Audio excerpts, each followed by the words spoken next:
amigas y amigos de Animales Literarios?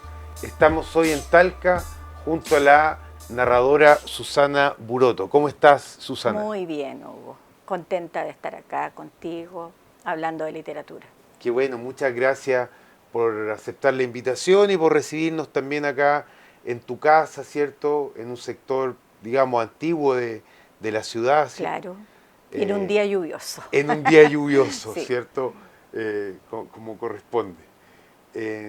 Susana, cuéntame un poco cómo llegas tú a la literatura, cómo son estos inicios, este primer encuentro con la narrativa o con la poesía quizás, y también obviamente con la escritura, a partir de alguna influencia de un familiar, de un profesor o sola fuiste descubriendo este mundo. Mira, yo creo que es todo. Es un poco todo lo que tú has mencionado. Hay indudablemente una tendencia en mí hacia la narrativa, ¿ya? Desde niña. Desde que yo cursaba estudios básicos, escribía.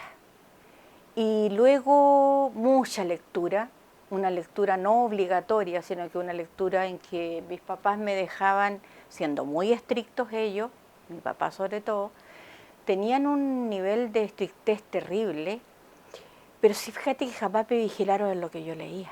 Y en mi casa, Ya, pero los libros eran cotidianos en tu casa. sí, Había una cotidiana, biblioteca, tu había una padre leía, tu biblioteca. mamá, tu Eran hermano, en fin. familia lectora, pero no familia, en esos tiempos nadie te impone, no, las cosas no se decían, hay que hacer esto, hay que hacer lo otro. Mis papás me dejaban y yo leía. Y reconozco que siendo niña leía mucho libro adulto, que no entendía nada, pero que me fue formando en la idea de leer.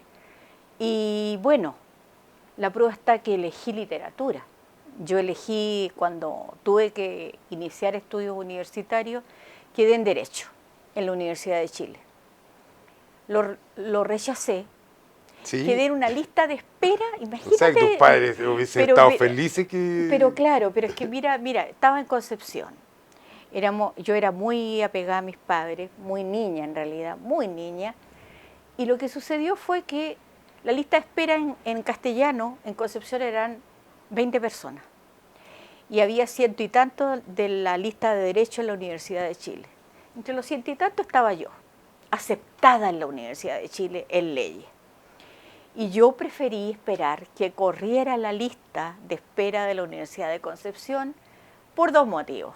Una, porque me aterraba irme a Santiago porque no había salido jamás de mi casa, y lo otro porque yo en el fondo algo en mí me decía que yo en leyes a lo mejor lo iba a sortear bien, pero no Claro. iba a ser feliz. Por lo tanto elegí pedagogía en castellano. O sea, dos grandes motivos fueron esos Sí, entonces esos para fueron que mis dos tú... grandes motivos. Y así he seguido la senda de la literatura, los estudios, la formación y el placer, porque Ya. hay una cosa ahí de libertad, de placer, de felicidad, innegable. Oye, ¿y eso tiene relación con la búsqueda de otros mundos, con la búsqueda de salir un poco de la realidad, de lo Absolutamente. cotidiano y estar absorto en esto? Yo diría que eso es una respuesta que te la va a tener que decir que sí toda la gente que tiene que ver con arte, sea narrativa, sea pintura, música. Yo creo que todos los que tenemos una tendencia artística es porque en el fondo no nos conformamos con el mundo, ni con la realidad, ni con la vida. Porque la gente que se conforma no tiene ninguna necesidad de crear algo. Entonces yo nunca me he permitido negar esa verdad. Cuando uno no está completamente satisfecha con la realidad o uno quiere abarcar más, la posibilidad es, en el caso de la literatura, la poesía, la narración, la dramaturgia, en fin, según tus caminos. Claro. En el caso mío fue la narración, sí. Ya, a partir de esa disconformidad, Sí, a partir de esa como bien disconformidad. lo dice Charles Baudelaire también en Cuadernos de Exacto. un disconforme. Bien, hay una actitud entonces también de libertad, como bien dices tú, de Sí, rebeldía frente a absolutamente, lo sí. establecido, a lo cotidiano, a las normas que nos entrega Claro, a veces la incluso una realidad. rebeldía que ni siquiera uno está consciente, sobre todo cuando uno es muy joven, y de unos tiempos en que eran más uniformes, no es el mundo caótico de ahora en que Claro. la identidad, los jóvenes, los adolescentes la forman lueguito, uno se demoraba mucho antes. Entonces uno se sometía un poco, se sometía a las normas, yo me sometí a las normas, estudié, me casé, tuve hijos, familia, fui profesora, sí, todo lo establecido. Pero en el fondo, ¿qué me quedaba para mí? La libertad de escribir. Y eso traté, fíjate que en ese sentido creo que fue un logro, traté de llevar esa ansia de libertad y de búsqueda y de apertura hacia mis alumnos cuando hacía clase. Siempre les enseñé eso, la idea de la creación. Porque yo trabajé con gente muy difícil, en colegios de muy baja autoestima los alumnos, y en que la típica pregunta era, oiga, profe, ¿para qué nos enseña esto? ¿Para qué sirve esto? Y Claro, yo les ¿para qué me va a decía, servir esto? claro, te va a servir para que tú seas más, ¿sabes lo que decía yo en el fondo? Para que seas más feliz, para que aprendas a ser más feliz. Y ahí hay una parte preciosa de la pedagogía, preciosa. Yo no soy muy amiga Ya, pero de tú las ahí, la felicidad, eso tú se lo decías por la literatura, porque la por la literatura literatura, entrega felicidad, así como también les hablaba de la cultura en general, ya, del arte. era del arte. El arte te expande cosas. Mira, tu vida es así y con el arte así va a Sales crecer de tu la vida. caja. Sale, claro. Entonces yo les decía, yo no digo que haya llegado a todos, pero llegué a mucha gente, fíjate. Y no solamente con la literatura, con el cine. Yo les enseñaba a ver cine. Los llevaba, en esos tiempos, ¿te acuerdas que se arrendaban películas? Sí, en Yo VHS. claro, yo les llevaba a la biblioteca, les decía, ahora vamos a ver una película. Y, ¡ay, esta película! Porque había una tendencia a ver películas, pero, disculpa, Ya, pero no tú es... mostrabas películas de Chaplin, por ejemplo, cosas, Exacto, los ya. tiempos modernos y otras películas contemporáneas. Muchas veces me decían, profesora, ¿cómo? No es hablar el español con subtítulos, no vamos a leer. Los hacía leer. Y les entregaba guías. Antes de que empezara la película, le entregaba a cada persona y se evaluaba. O sea, no era la típica, vamos a ver cine para yo descansar, corrijo prueba mientras ellos. No, la idea era Existe un análisis un ahí de análisis, sí, era un análisis ¿Y eso básico, tú lo pero hacías en colegios de Concepción, de no, Talca no, mira, yo también? trabajé prácticamente toda mi vida acá en Talca. Ya, Yo soy de eso. Tú Concepción, terminaste pero la universidad y ahí te trasladaste inmediatamente me a Talca. trasladé, tuve unas pocas experiencias laborales, muy poquitas en Concepción, tiene que haber sido no más de un año, en el Liceo Talcahuano, me acuerdo que fue mi primera experiencia, muy difícil, Hugo, porque era con alumnos de la edad mía. Esa era más o menos o con 2 años menos que yo, los de cuarto medio. Ya, ¿y eran Entonces, solo hombres o eran era mixtos? mixto, Ya. mixto, pero era bravo, bravo, bravo, bravo. Y creo que fue una muy buena experiencia enfollarme, porque yo era O muy sea, claro, tímida. empezar en un lugar así Claro, porque tuve rudo. que empezar un reemplazo de una profesora que se enfermó y me acuerdo que me tocó todas las horas de ella.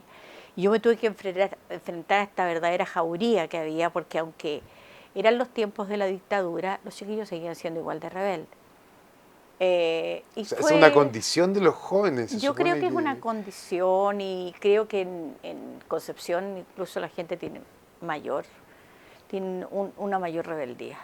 Oye, ¿y tú eso lo reflejas en algún modo en tu obra narrativa? Sí, pero no creo que de manera tan directa. Porque, por ejemplo, tú lo construyes a partir de los recuerdos, de tu experiencia, Ah, o tú es dices netamente... la construcción de las obras, de la narración, yo diría que a lo mejor parte de hechos que no son necesariamente biográficos, sino que parte a lo mejor de reflexiones sobre otros autores, sobre otras lecturas. Pero es que es inevitable, Hugo, que a medida que uno escribe, va colocando cosas de uno, ¿ya? Claro, Va plasmando igual. pero claro, ahora está muy en boga el tema de la autoficción, ya donde Mucho, el autor habla de él y de todo lo que le pasa, claro. Bukowski, Bolaño, no sé, hay Sí, un montón. claro, dependiendo de la calidad del autor, la autoficción puede ser una maravilla, pero si no tiene la calidad realmente autoral, la autoficción es un aburrimiento absoluto, porque es un yo y yo. Eso no tiene ningún sentido. prefiero mejor el juego de mirar otros mundos, porque inevitable igual se va a traslucir en la escritura de uno, aunque tú estés hablando de otra época y aunque te traslades a otro lado, Claro, ciencia ahí, ficción inventando en otro ahí va a planeta. estar, Claro. entre líneas, va a estar tu vida. Eso yo creo que no se puede negar. Oye, y en ese sentido, ¿cómo ves tú la teoría de Roland Barthes que habla de la muerte del autor? Creo que hay una parte que es inevitable aceptarla. ¿Ah? Hay una parte que es de que el autor se vuelve invisible, pero creo que también nuevamente viene como una ola que contradice la idea de la muerte del autor y aparece la presencia del autor. Entonces son como oleadas frente a la presencia absoluta del autor en el siglo XIX Claro. y todos los cambios que significaron el siglo XX y todos esos cambios de pensamiento, de filosofía, etcétera. Si nos fijamos bien, de repente vienen movimientos que son como retroactivos, entonces nuevamente aparece la figura del autor como omnipresente y a veces incluso mira, por darte una idea, me ha llamado mucho la atención dos autores. Uno es un sueco, el Karl Ove Knausgård, o sueco o noruego, no tengo una idea. Y la otra es la italiana Elena Ferrante. Son dos autores que son, una tiene 4 libros, la Elena Ferrante, con un título que se llama La amiga estupenda, ¿ya? Pero la amiga estupenda sigue otro y otro y otro, y es toda, por ejemplo, su vida en Nápoles, en medio de la pobreza post Segunda Guerra Mundial. Y sigue la vida de estas dos amigas hasta más o menos los tiempos de ahora. Ya, es un recorrido... Un recorrido importantísimo en el fondo es la historia Pero no es también... una novela de formación, por ejemplo. No es una novela de formación, es una novela... La novela de formación tiene su importancia, y son claramente positivas, pero no existe en este momento tal vez en el pensamiento de un autor de ahora lo que se llama la novela de formación, eso ya quedó atrás. Pero hay un trasunto, hay algo que igual uno mira esta vida de la persona. Y en el caso de Karl Ove Knausgård, el libro se llama Mi lucha. Y son 4 libros en que recorre desde su infancia hasta su vida adulta, en todos los parajes de Suecia, de Noruega, todo lo que significó su formación literaria, etcétera, pero uno más que se quede con la idea de la vida de ello, uno aprende una cantidad enorme de ficción a través de... Mira, te lo digo al tiro, soy una admiradora absoluta de la narrativa contemporánea, pero yo no me quedo con Bukowski, no me quedo, porque también hay una especie de clásicos ya de lo contemporáneo. Entonces es como claro, o sea, Raymond Carver, claro, Paul Carver, Auster, en algún Henry momento, Miller. En algún momento Miller, Raymond Carver, entre paréntesis, me significó unos realmente preciosos acercamientos al cuento. Por ejemplo, yo cuando enseñé cuento, las últimas temporadas, a mis alumnos nuevos, los enseñaba a través de autores como Carver, que son unos verdaderos clásicos. Es decir, hay, por darte una idea, hay una cosa muy linda, un cuento de Carver que se llama Tres rosas amarillas. ¿Y cuál es ese cuento de Tres rosas amarillas? Es una recreación de la muerte de Chekhov. Entonces, ¿por qué me gustaba trasladarlo a mis clases?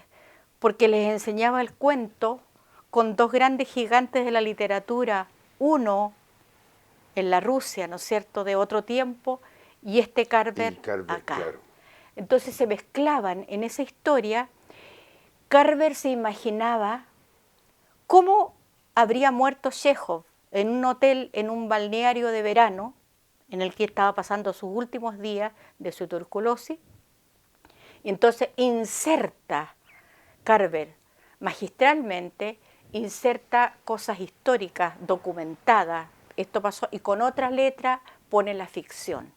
Ya, es como una crónica. Es una crónica, pero una Ya. crónica contada, donde mezcla también lo que él lo que él se imaginaría que pudo pasar Perfecto. en esa pieza de hotel donde él Ya, murió. y ahí juega con la tipografía de la letra Juega para con la tipografía marcarla. de la letra. Y de hecho, la tipografía de la letra en este Eso es momento edición, nada más que edición, la sí, magia de la pero es edición. absoluta y completamente fundamental.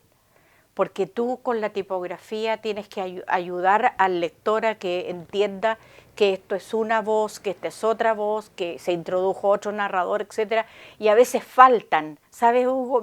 Faltan las letras, la cursiva, la cursiva, Que a esa es como veces, la clásica. que es la clásica, no basta. No, Muchas claro. veces uno como que desearía, a mí me pasa con muchas narraciones en que tengo que introducir otras voces y a veces cuesta, porque uno, por lo menos yo, tal vez por mi formación de profesora, tiendo mucho a tratar de guiar. No me gusta el mutismo absoluto. ¿Por qué no me gusta? Que es el mutismo de los poetas, por lo demás. Claro, dejar la incógnita. Dejarla incógnita. No, si dejarla incógnita me gusta, pero tener un mínimo respeto y cariño hacia quien te está leyendo. Pero Porque eso es como de explicar todo o de justificar. no de explicarlo, no, pero al menos de dar directrices para que entiendan Ya, para dónde va la historia. en ese sentido, Susana, tú entonces piensas en el lector cuando Sí, escribes. sí, Sí. sí, pienso en el lector. ¿Y cómo es ese lector en el que piensas?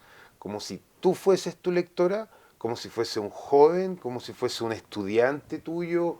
¿Una persona Es, mayor? es un lector O difuso, transversal? No sé. es un lector difuso, no lo represento en nadie. Tal vez, tú lo dijiste al comienzo, tal vez en el fondo la lectora es uno. Tal vez uno se va O leyendo. sea, tal vez tú escribes libros que te van a gustar a ti. O sea, por decirlo de alguna forma. Podría ser, aunque no es exactamente eso. Pero hay una cosa que uno como lectora nunca deja de ubicarse. De hecho, uno hasta el final de la vida va a ser una lectora, si te lo permiten los ojos o los oídos, por último, escuchar. Eh, porque una de las cosas que yo he tenido talleres literarios. Cuando la gente entraba a taller, entraba con la idea de enséñame a escribir. No, te enseño a leer primero. Primero leemos. Y eso se lo decía a gente muy adulta, no necesariamente adolescentes. Los adolescentes no entran a talleres No, literarios. pues, si a la literatura no le interesa a todo el mundo, en realidad son No, y pocos. no tiene por qué interesarle tampoco, si uno no tiene por qué Por obligar. eso obligar, cuando dicen No, fomento al lector, por ejemplo, o dicen no, y obligan a la gente, no, pero mira, no. aquí Yo te voy a es decir, libertad, o sea, te voy a decir, uno puede yo elegir, tengo dos hijos. A ninguno de los dos les gusta leer. ¿Iba a estar yo tras de ellos, atormentándolos? obligándolos, claro. Bueno, tienen otros intereses. Mala suerte. O sea, a lo que voy, imponer, no. No, ya está bueno. La gente no quiere la imposición. Que esto fuera natural, que hubiera un natural ambiente para que la gente se sintiera atraída tal vez a leer, yo no sé. Pienso, al revés de mucha gente, que la tecnología puede ayudar, puede acercar más lectores que alejar lectores. Yo creo que muchas veces el libro se asocia a colegio, liceo, obligación, Uniforme, claro. uniforme, una etapa difícil. Ah, dejo el libro, libertad, me voy hacia lo que me gusta. Entonces, esa imposición, no, ¿para qué? Claro. Bien, seguimos acá en Animales Literarios desde la ciudad de Talca junto a Susana Buroto, narradora, profesora, ¿cierto? Lectora también, amante Lectora absoluta, sí. de la literatura. Qué bien. Oye, tú en la universidad trabajabas harto con los autores norteamericanos. Eh, Sí, me tocaba. A ver, es que lo que sucede es que en la universidad uno hacía bastantes asignaturas. Y había una asignatura de justamente narradores contemporáneos. Entonces ahí uno tenía que trabajar con William Faulkner, fundamental, Claro, tenía que trabajar también con los clásicos, o sea, los clásicos son indudablemente la base, pero uno puede a lo mejor hacer una revisión no tan exhaustiva de lo clásico e irse hacia narradores contemporáneos. Entonces me tocaba trabajar con narrativa norteamericana, con narrativa europea, con autores que por lo demás para el cuento, en el caso del cuento eran verdaderos modelos, modelos de cuentística universal. Entonces, así como trabajaba también narradores del siglo XIX en cuanto a cuentos, el caso de Maupassant, por darte una idea. ya los ¿Ya? europeos Los o los rusos europeos, los también, claro. rusos. También trabajaba los autores norteamericanos y creo que esa línea en lo contemporáneo da bastante resultado, o sea, gusta mucho para formar lectores. Ya, ¿y eso por qué es más cercano? ¿Por el tema del tiempo? ¿Por el contexto histórico? ¿Por la forma de narrar, quizá? Porque tal vez la libertad que expresaban ellos me fascinó, me atrajo mucho.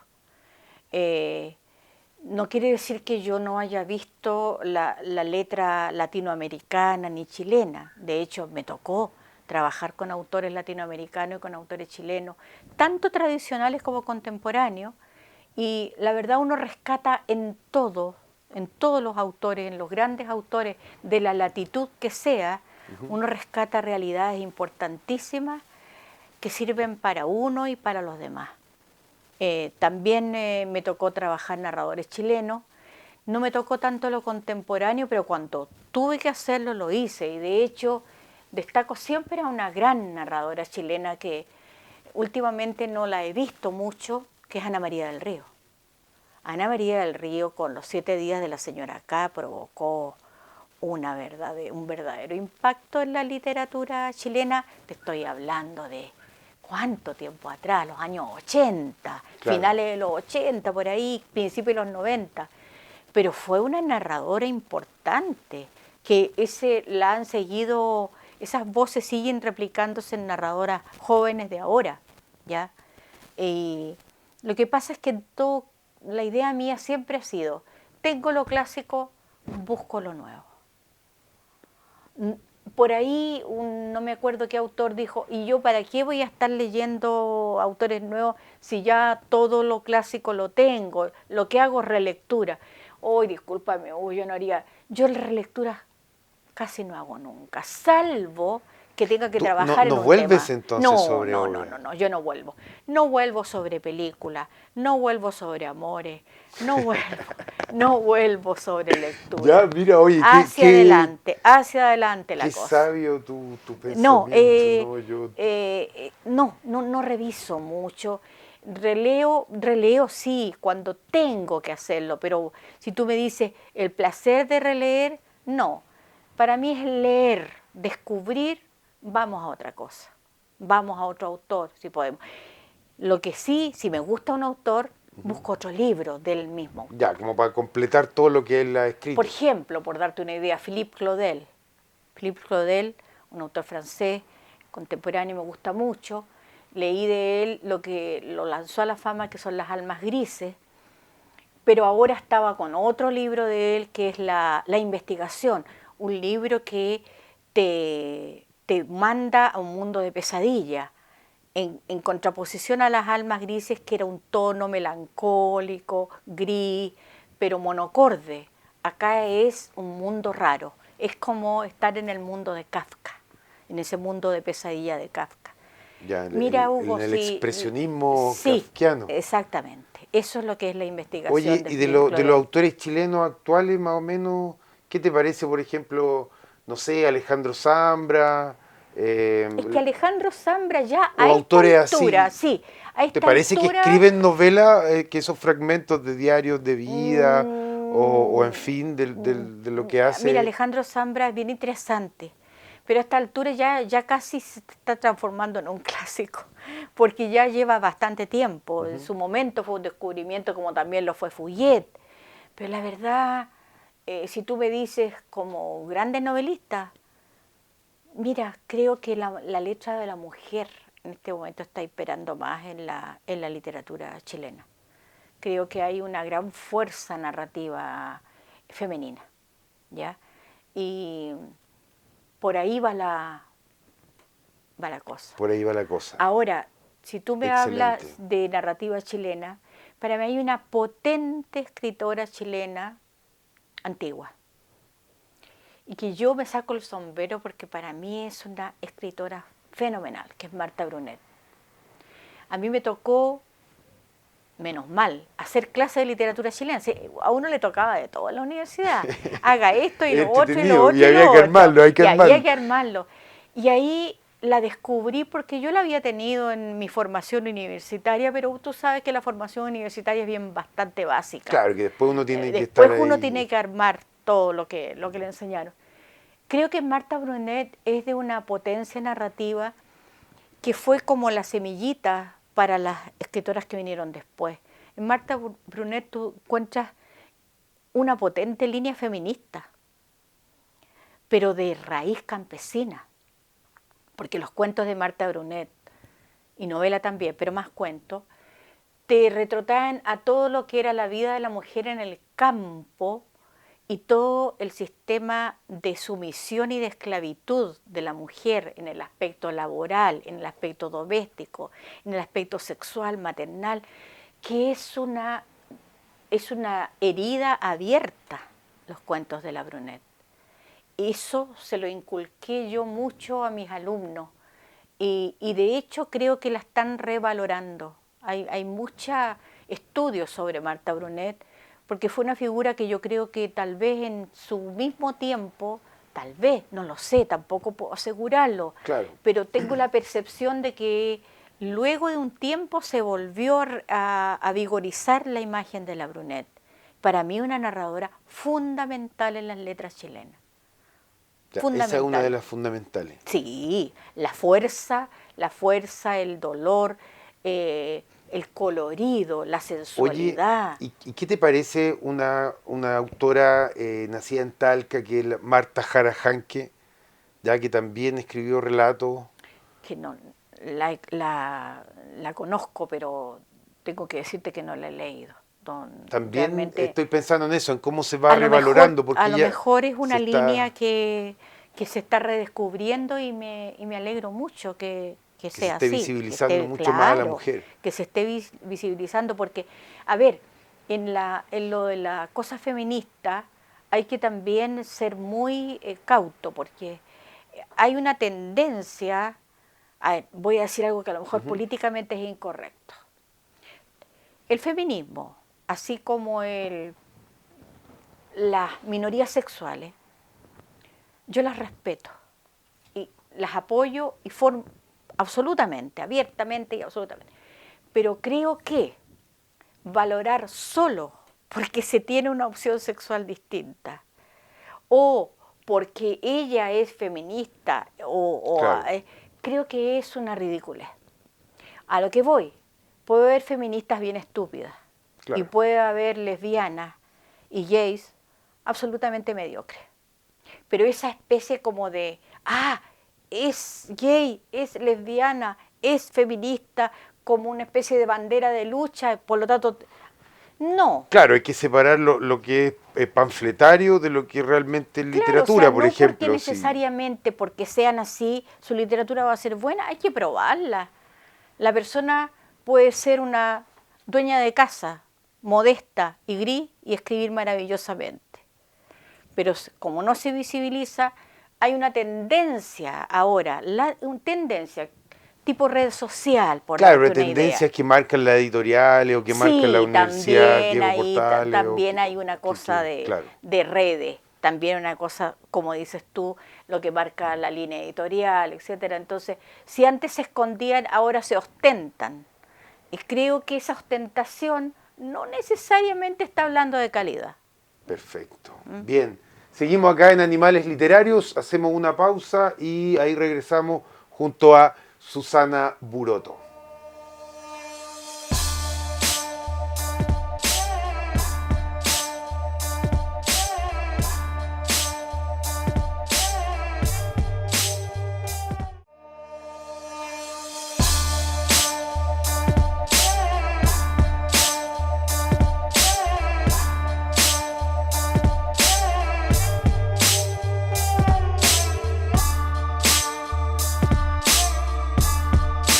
Seguimos acá en Animales Literarios, en la ciudad de Talca, Plaza Las Heras, junto a Susana Buroto, conversando de narrativa.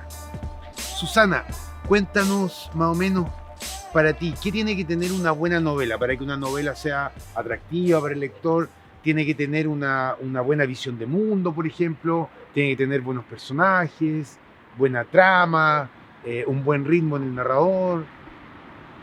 Te diría que todo lo que tú has mencionado es importante. Una buena trama, un buen ritmo. Pero yo agregaría un elemento esencial que a veces no aparece, pero que yo creo que si uno no está con eso no termina bien una novela, que es la atmósfera. El clima. La atmósfera es como el clima interno de un relato. La tiene que tener un cuento, pero a lo mejor no alcanza el cuento a tener la atmósfera por su breve extensión. Cuento largo, una novela, sí deben tenerla. ¿Qué significa atmósfera? Significa simplemente dejarte envolver por lo que se está contando. Sentir que si el relato es en una casa de campo, sentir que tú estás en esa casa de campo y estás al lado de los personajes. Claro, si está ambientado en los años 30, sentir que está en 1900. Exactamente, trasladarte a esa época.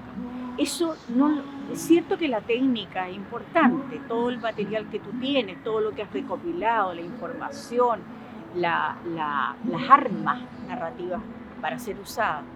Pero a veces hay gente que usando correctamente todos esos elementos no logra llegar a una atmósfera. Esa atmósfera es una especie de conjunción entre lo que tú estás escribiendo y lo que estás sintiendo tú cuando escribes, porque cuando tú escribes también tienes que ser lector de lo que escribes. Tienes que también trasladarte, no quedarte afuera de lo que estás contando, lo estás contando maravillosamente. Si tú no te sientes dentro de lo que estás contando, la historia de algún modo se te desvía y no logra intensidad, porque a lo que voy, ¿qué se logra con la atmósfera? Que tu historia, que la historia que estás escribiendo, leyendo o leyendo como lector, sea intensa. La intensidad Claro. Es veracidad también. Ya, es como una experiencia, o sea, es entrar a un mundo, el lector tiene que estar también, digamos, de acuerdo en entrar a esta atmósfera. Ahora estamos hablando también del lector bien entrenado, porque también puede haber lectores, y ahí yo no estoy de acuerdo con esa especie como de obligatoriedad de la literatura. Piensa que se formaron generaciones de estudiantes con la idea de control. Piensa en la palabra control de lectura. Es una contradicción completa con lo que es la narración y con lo que es la hermosura de la fantasía. Vamos a hacer un control de lectura. Indudablemente, ¿qué va un joven o un niño va a captar o va a gozar de una historia que se le va a interrogar de manera detectivesca? Claro, Ya, sí, tratando de pillarlo. De pillarlo, porque ¿cómo eran los controles de lectura? Sí. De hecho, uno a veces lo hizo de esa manera, como profesora me tocó la experiencia también, Claro, como o sea, alumna y pocas como preguntas profesora. abiertas de opinión Muy pocas o de preguntas creación, de así como opinión. póngale otro final al cuento, por ejemplo, Claro, o a la novela. ahí tenemos elementos creativos. Claro, que pero de eso carecían los controles de lectura. carecía los controles. Los tipos de narrador, siempre se preguntaba por el tipo de narrador. Preguntaba. Y además, ojalá preguntarte por un personaje secundario, el nombre de un personaje Claro, el color secundario. de la chaqueta. Claro, entonces esa cosa detectivesca indudablemente no hace gozar a nadie. Y también está el lector de ahora, digamos, estamos hablando del lector obligado, pero puede ser un lector muy frío, que se quede afuera de todas maneras. Tú como lector, no importa el trabajo que tú tengas, En el momento en que tú leas, tienes que sentirte dentro. Ahora, ¿cómo te sientes dentro de una historia? Eso también, en un 80% va a depender de cómo la escriba Claro, porque uno el puede autor. imaginar la historia o como escritor imaginar todo lo que está ocurriendo en la historia, pero claro, otra persona la lee y no puede imaginar lo mismo, ¿ya? No puede imaginar lo mismo, es otra persona, pero sí a lo mejor lograr una especie de, como te decía yo, de envolverse dentro de una vida que no es la suya, es la otra, porque quien lee va a otras vidas. Claro. Susana, ¿tú crees que las primeras 3 o 4 páginas de una novela son esenciales, tomando en cuenta esto de atrapar así inmediatamente al lector? Así como en el microcuento, sí, la primera frase, la primera línea tiene que ser así, dejarnos, pero... Es verdad. Mira, ahí yo objetaría un poquito, discreparía un poco. A veces sucede que hay que darle un poco de tiempo a la novela. Un cuento, sí, un cuento tiene que ser las 2 primeras páginas del cuento, supongamos un cuento clásico, 8 o 10 páginas, que es como la extensión del cuento clave. 2 primeras páginas la dejaría para preparar. Si no, en las 2 primeras páginas no hay encantamiento, no resultó. Pero una novela que, pongámosle 150 páginas como Claro. mínimo, yo diría que puede tener un poco más de tiempo. Hay que darle un poco de tiempo, porque el novelista tiene sus tiempos. La historia que tú estás escribiendo tiene un tiempo de espera. A lo mejor es una maravillosa novela y te atrapa de la primera palabra, pero en la mayoría de los casos creo que las novelas hay una especie como de, sea tradicional o sea contemporánea, es lo mismo. Utilizando la técnica que sea, yo creo que hay que esperarla un poco. A veces incluso, cuando la novela está dividida en capítulos, que bueno, se le llama de otra manera, sí, pero tiene un orden, una estructura que... Ahora, lo ideal es que te atrape, o sea, estamos hablando de un lector ideal y de un escritor ideal también, claro. Esas cosas que no existen.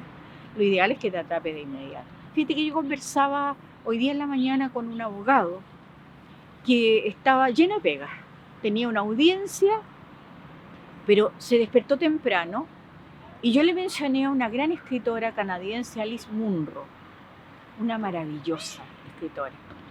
Y él, antes de ir a su audiencia, una audiencia de estas, ¿cómo se llama? En línea. Sí. Se puso a leer a la Alice Munro. Y alcanzó a leer, me parece que un cuento de ella, y le quedó completamente claro y se encantó con lo que leyó, sabiendo que después tenía que ir a hacer otra cosa.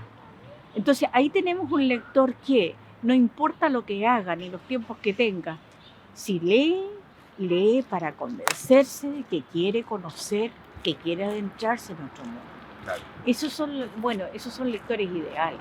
Ideales. Yo recuerdo algo que leí alguna vez que dijo Luis Sepúlveda, ya narrador chileno que falleció hace algún tiempo, creo que por COVID, me parece, ¿cierto? Parece que sí. Ya, pues, y él decía que él, si escribía una página, aunque fuera una página buena en el día, para él ya era un buen día. Ya él se levantaba temprano, en madrugada, a escribir. Entonces él decía, yo con que consiga una página, y es verdad. Quedo feliz. Quedo feliz todo el día. Es verdad. Porque a veces no se consigue ni siquiera un párrafo. A veces sucede que no es el día, no son los ritmos, no es el momento. Hay otro tipo de cosas que hacer. Entonces, para escribir, no sé, hay diferentes tipos. Hay personas que dicen, no, yo tengo un horario para escribir. Claro, eso te iba a preguntar por el proceso creativo. Ese envidiable horario. ¿Tú tienes ese método, esta metódica? Tú estás hablando con una mujer de familia, una mujer de casa. Que no se dedica 100%. Exactamente, claro, o sea, tú entrevistas a cualquier mujer en este momento que no sea una escritora profesional, así, con todas sus letras, y te va a decir que ella a lo mejor escribirá en sus momentos en que puede hacerlo, porque hay una cosa que se llama tiempo y el tiempo es limitado para todo. Entonces, si tú me preguntas si yo lo hago todos los días, no, definitivamente no. Hay periodos, hay meses. Piensa en este periodo de pandemia. Hay gente a la que la pandemia, en el caso literario, no la ha tratado mal, que se encerró y se encerró creativamente. Claro, con tiempo para escribir. Y con el tiempo para escribir. Pero también ahí está el caso de pandemia que en realidad oscureció el alma de mucha gente y no hubo el tiempo, ni las ganas, ni la felicidad de escribir, porque definitivamente también el que escribe lo tiene que hacer como un acto feliz, no como un acto obligatorio, ni desdichado, ni hostil. Y yo creo que los tiempos de la pandemia y de todo lo que ha sucedido han sido tiempos muy ásperos. Y esa aspereza puede inducir a algunos a escribir en forma más intensa, pero a otros a no escribir. Claro, derechamente no escribir. A no escribir.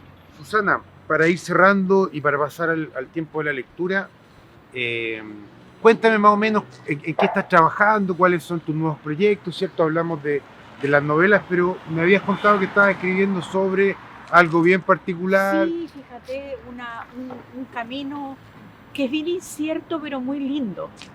En este momento no estoy en novela, escribiendo novela, que es lo que me caracteriza, porque yo no escribo cuentos, pero no tanto. En este intertanto, en este tiempo un poco incierto, me tocó adentrarme por razones de casualidad en el mundo de las teleseries. Tú sabes que el mundo de las teleseries es un mundo que por un lado es masivamente aceptado por una gran cantidad de audiencia, pero por otro lado es despreciado también por una gran cantidad de gente. Me tocó adentrarme en el mundo de las teleseries turcas y he descubierto ahí una especie de nicho que me parece muy importante. ¿Por qué? Porque obviando muchas novelas que efectivamente tienen demasiados lugares comunes, demasiada villanía o vulgaridad o cosas repetidas, he encontrado obras que realmente son muy importantes, donde se manifiesta toda una cultura y donde también hay grandes temas universales, porque uno piensa novela turca. No, es novela turca adentrada en las costumbres, en las creencias, en los tipos de visiones de mundo, en las diferencias sociales. Pero también hay muchos temas que en este momento se están dando vuelta por todo el mundo. Claro, de forma que transversal. es el tema, por ejemplo, de la mujer. ¿Qué pasa con la libertad de la mujer? ¿Qué pasa con la maternidad? ¿Qué pasa con la independencia?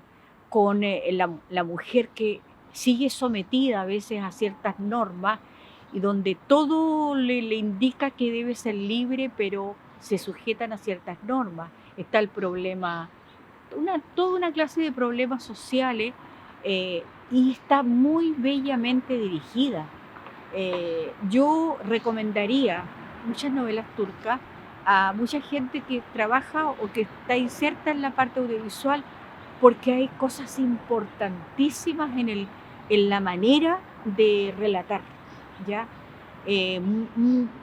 Uno que no tiene el lenguaje audiovisual, que solamente lo capta desde fuera, con este caso como una espectadora, yo noto la estética maravillosa de ciertas novelas, donde la música, la fotografía, el colorido, la actuación soberbia de los personajes, la trama, te hacen adentrarte en un grandes mundo. obras. Son grandes obras, frente también a obras que son de género menor. Precarias, claro.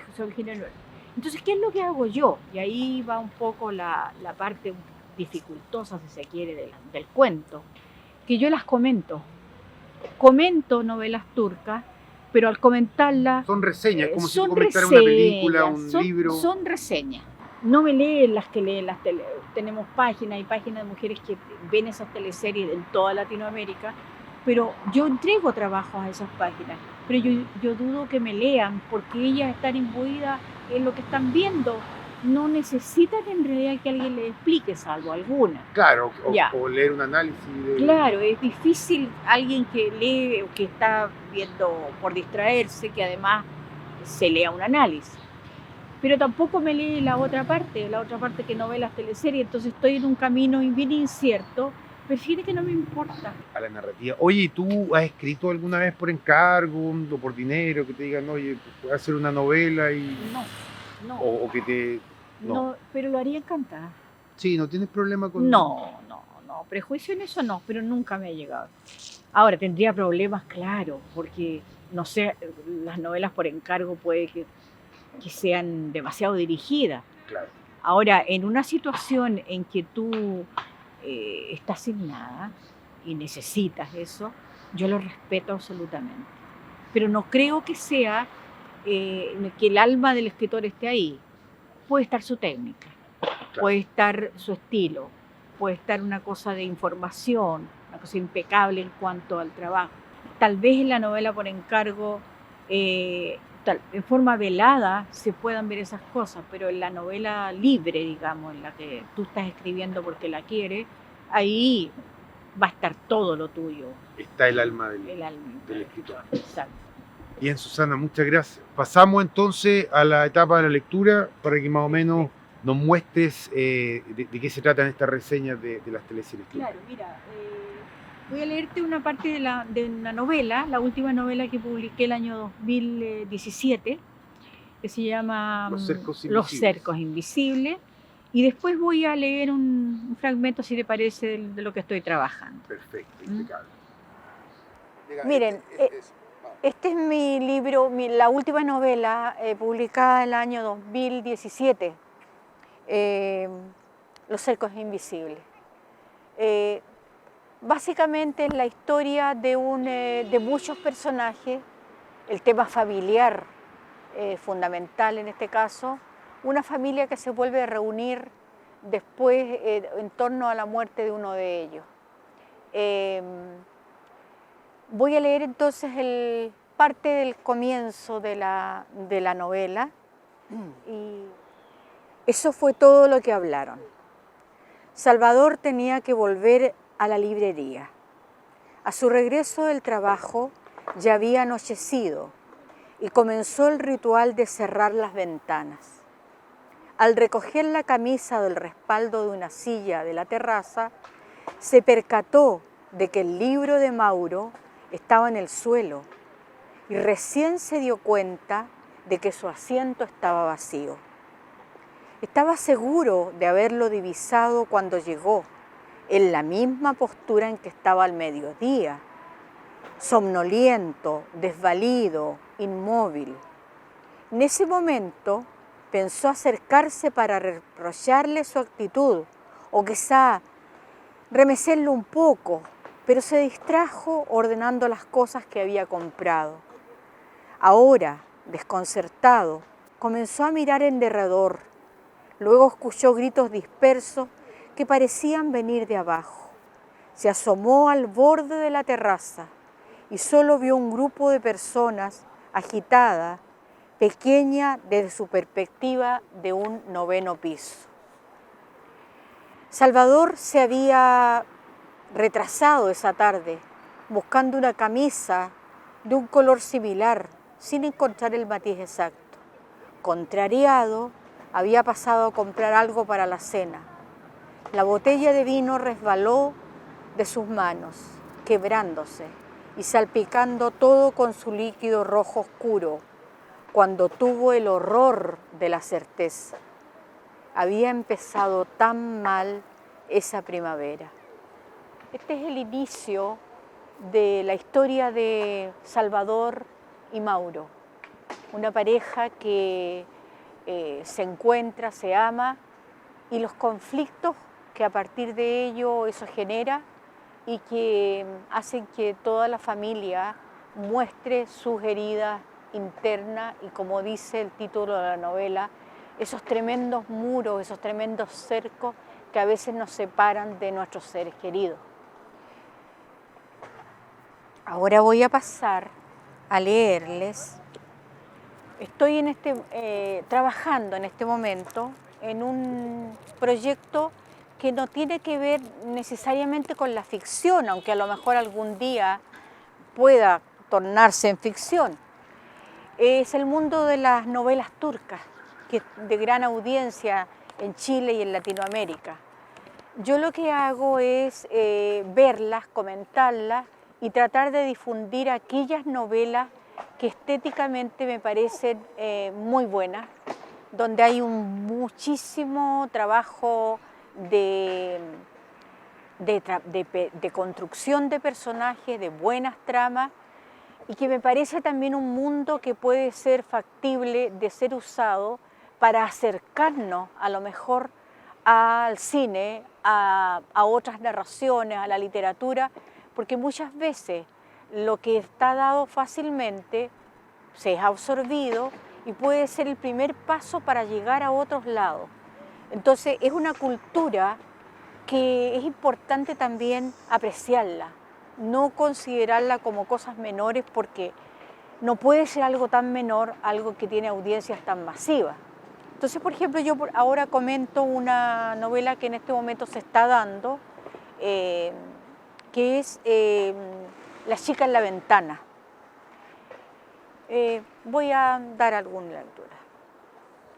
Afirmo la total naturaleza artística de La chica en la ventana, porque todo lo que vemos tiene ese enfoque estético, encuadres, luces, sombras, planos desde lo alto, escaleras, refugio, esa especie de almacén de ropa de la madre dentro de la casa paterna de Nalán, cercada por un embarcadero, la mansión de los Coroglu, importante, antigua, con tonalidades oscuras. Incluso en algunas tomas se ve la madera descascarada en la ventana del dormitorio matrimonial de Nalán y Sedat, como lo es también el interior de la casa de Nalán, sobre todo en el área donde domina su madre, Feride, el comedor, por ejemplo. Todo lo cual está hecho cuidadosamente para impregnar la atmósfera de una reiterada afirmación. Los lugares que poblamos están llenos de nuestra alma. Los hemos llenado de objetos que muestran un interior que está en nosotros y que no siempre podemos expresar en palabras. Así, los objetos de adorno de Nalán es la protagonista de la historia, objetos que conserva desde su niñez, revelan un mundo protegido y cercado, como también es un cerco o una cárcel donde se encierra Musafer, otro personaje de la historia, que puede ver a los demás con sus cámaras, pero donde sale al mundo solo si él lo desea, y donde los pájaros que cuida y que son sus compañeros están revelando su soledad. Así se van conformando los lugares de esta novela, que son vitrinas, refugios, ventanas, que contemplan al mundo desde un encierro que ni siquiera ellos, los personajes, lo perciben. Por eso son tan vitales las imágenes, con todas las tonalidades, las sombras, el brillo, los sonidos. No es una novela para entretener, ahí es importante detenerse. Es una novela para, como decía, no es una novela para entretener o llenar de perspectivas o de peripecias, aunque tiene de ambos. Es una historia para contemplar, mirar, repasar, como si uno estuviera ante un cuadro del que siempre se asombra, en el que los diálogos son precisos, rigurosos, exactos, donde cada palabra tiene su destino. Y quienes sostienen esos diálogos son los personajes, con caracteres tan perfectos, tan delimitados, que a veces nos parecen las piezas perfectas de un engranaje artístico más cercano a una novela en el sentido estrictamente literario. Muchas gracias al programa Animales Literarios, a Hugo, a Rodrigo, darme esta oportunidad de haber compartido con ustedes una cosa tan hermosa como es la literatura. Así es que feliz de haber compartido esto, haber conversado con ustedes, y espero que esto siga siendo un éxito y siga siendo un proyecto cultural maravilloso para nosotros. Muchas gracias. Sí.